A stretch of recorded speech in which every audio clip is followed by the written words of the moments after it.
Did you know that the thing standing between you and disaster during a high-speed chase or a violent evasive maneuver is a tire with a rubber layer barely 2 centimeters thick? To transform milky white latex from tropical plantations into a resilient outer shell capable of enduring extreme pressure, heat, and friction, the material must undergo a remarkable transformation inside one of the world's most sophisticated automated production lines, where dozens of components are bonded together with precision and pushed through a series of brutal performance tests. Keep your eyes on the screen as Factron Process takes you inside the world of advanced engineering to uncover the complete tire manufacturing process, starting now.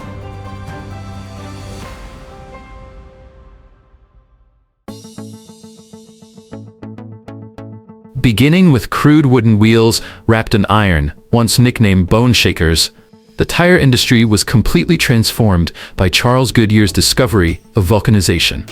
Yet his journey ended in bitter tragedy. His patent rights were stolen, years of legal battles drove him into financial ruin, and he died owing $200,000. Even the famous corporation that carries his name today was not founded by the Goodyear family. After more than a century of upheaval and innovation, that simple block of rubber has evolved into a global industry worth over $250 billion a year, producing around 2.5 billion tires worldwide. Michelin now stands among the world's leading manufacturers, operating a network of 121 factories across 26 countries. At the extreme end of this industry are colossal tires more than 4 meters tall and weighing nearly 5 tons, each containing more steel than 2 passenger cars combined. The journey of a tire begins entirely in the digital world. Using supercomputers and advanced 3D software, engineers calculate every detail, from tread pattern geometry and cross-sectional shape to the structure of the reinforcing plies and even the polymer formula of the rubber itself. Each year, industry giants such as Michelin and Bridgestone invest hundreds of millions to more than $1 billion in research laboratories. Developing a new tire could require thousands of physical prototypes to be tested and destroyed, wasting millions of dollars. But with virtual design, Bridgestone says it can eliminate around 200 prototypes, reduce real vehicle testing by 80%, and cut development time by as much as 50%. A modern automobile tire is far more than a simple molded block of rubber. In reality, it is a complex combination of more than 200 different raw materials. Within this vast network of components, polymer elastomers, better known as rubber, make up the largest share by both weight and volume, forming the fundamental base that gives shape to the tire's entire structure. The first and most important foundation is natural rubber, a core material the tire industry has relied on for roughly 130 years. Demand is so immense that around 70% of the world's natural rubber production each year is used for one purpose alone: manufacturing tires. The journey of extracting and preparing this white gold begins before sunrise, with the collection of latex from rubber trees. Using a thin tapping knife, workers carefully cut a shallow groove into the bark of the heavier tree, deep enough to reach the latex vessels but not so deep that it damages the wood beneath.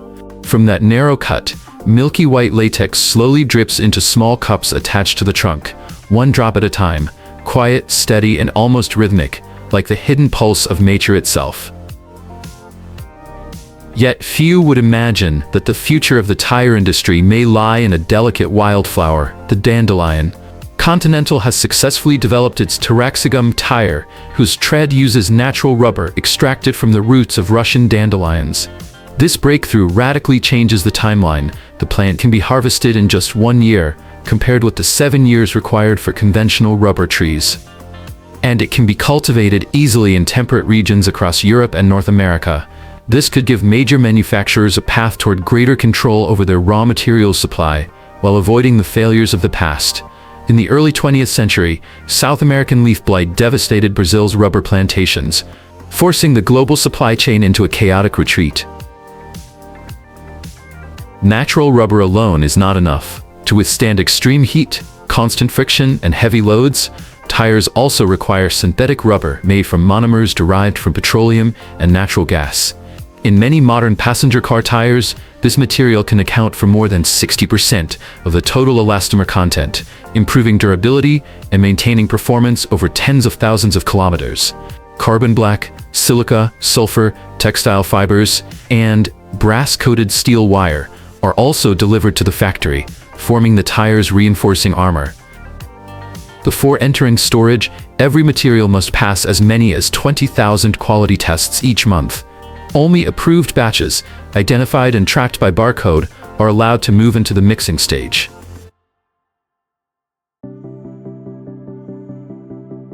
After the raw materials pass inspection, the rubber is fed into a sealed Banbury mixer. Inside, a massive motor producing thousands of horsepower, comparable to the power of a medium-sized ocean tugboat, drives two intermeshing rotors that turn in opposite directions. Under the pressure of a hydraulic ram, the machine continuously kneads, tears, and compresses 200 to 300 kilograms of material in each batch. The intense friction pushes the temperature inside the mixing chamber beyond 150 degrees Celsius, allowing carbon black and silica particles to disperse evenly throughout the rubber's polymer network. Early tires were naturally ivory white, but it was carbon black that gave modern tires their distinctive black color.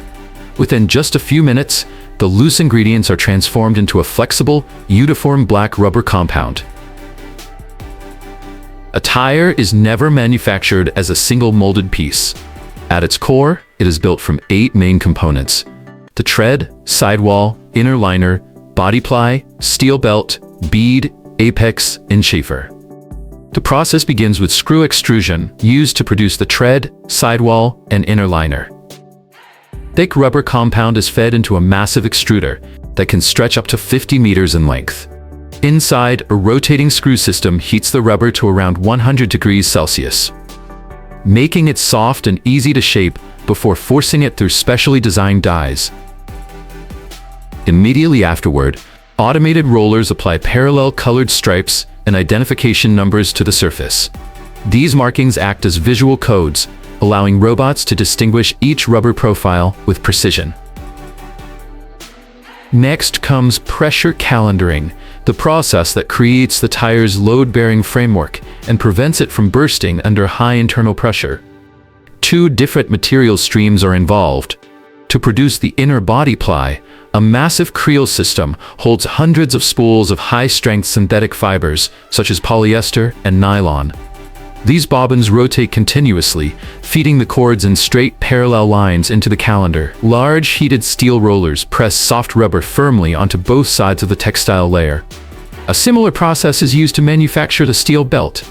More than 1 kilometer of ultra-fine, brass-coated steel cord is drawn in parallel through the roller gap, where it is completely encapsulated in rubber to eliminate hidden air pockets. Winding technology is used specifically to produce the tire bead, the component that withstands extreme tension and locks the tire securely onto the wheel rim.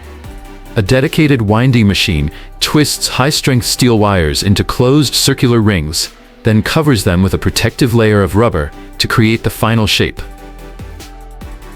As the component strips leave the machines, they are immediately cut into precise sections. Real-time laser sensors track their position and command the blades to descend with an extremely tight tolerance of less than 0.1 millimeters. For the steel belts, the material is cut diagonally at an exact 30-degree angle, helping the tire resist centrifugal forces and twisting loads as a vehicle corners sharply at high speed. The textile body ply is cut at a perfect 90-degree angle, creating the fundamental structure of a radial tire. One distinctive mechanical solution used here is the slack system. Just before reaching the blade, the conveyor allows the uncured rubber strip to hang freely in a controlled loop. This completely removes internal tensile stress, preventing the material from shrinking or changing dimensions after it is cut.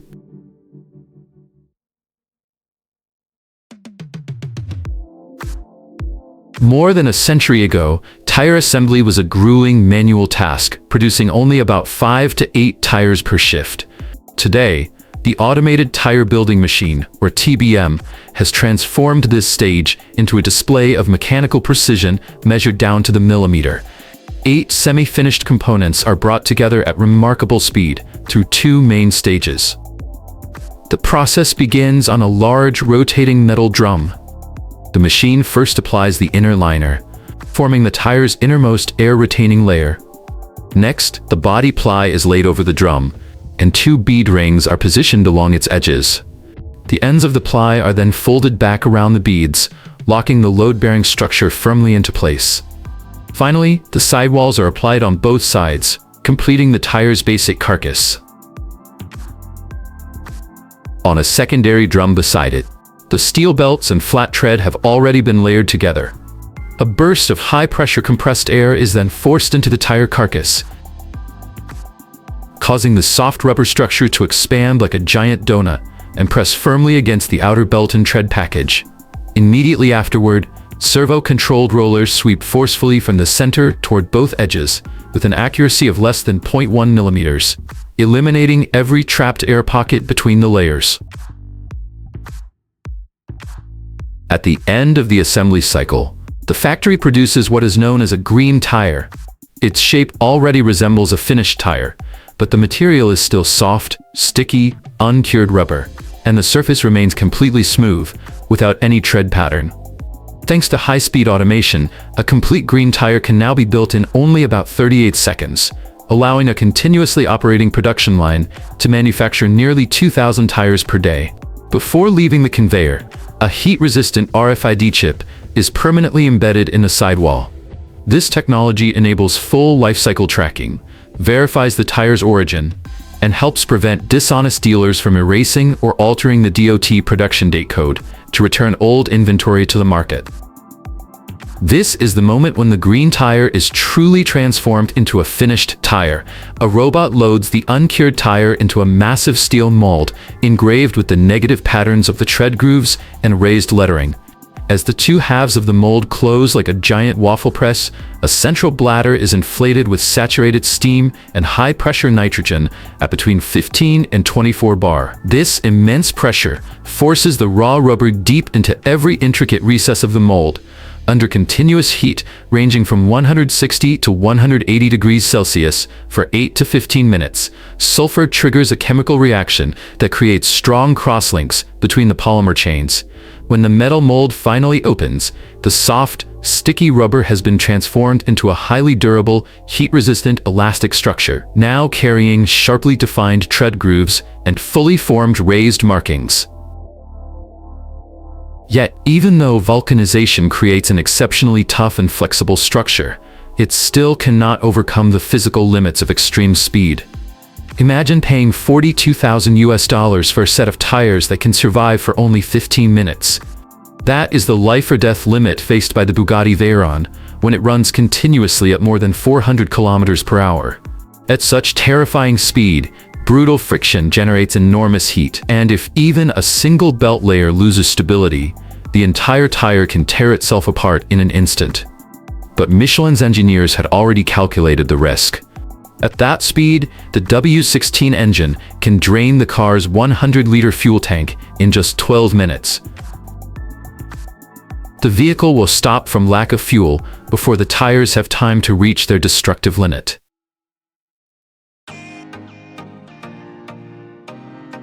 A tire that appears flawless on the outside may still conceal serious structural defects within. To prove that it is safe enough for high-speed roads, it must pass through a closed-loop inspection process. The first stage is visual inspection. An inspector rotates the tire beneath powerful lighting, examining the entire surface by sight and touch. Excess rubber is trimmed away, while any bulges, cracks, or tread defects cause the tire to be held back immediately. On advanced production lines, the tire enters an automated inspection system.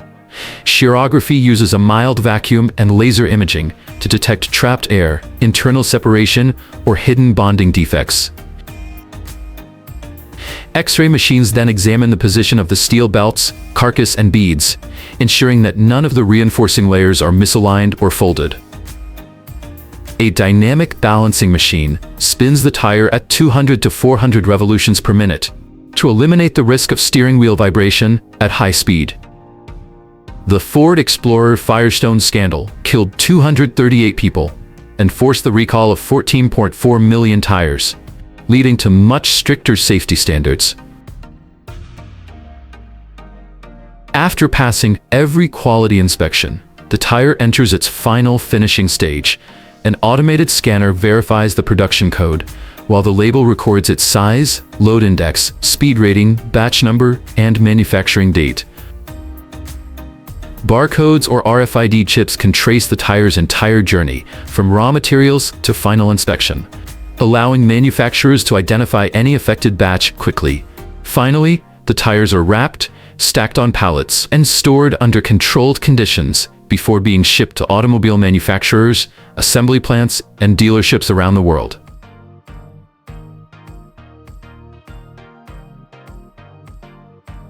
The journey from raw rubber latex to a fully engineered mechanical masterpiece has now come to an end. The tire now carries its ultimate mission: to serve as the only point of contact supporting billions of vehicles and keeping people safe around the world.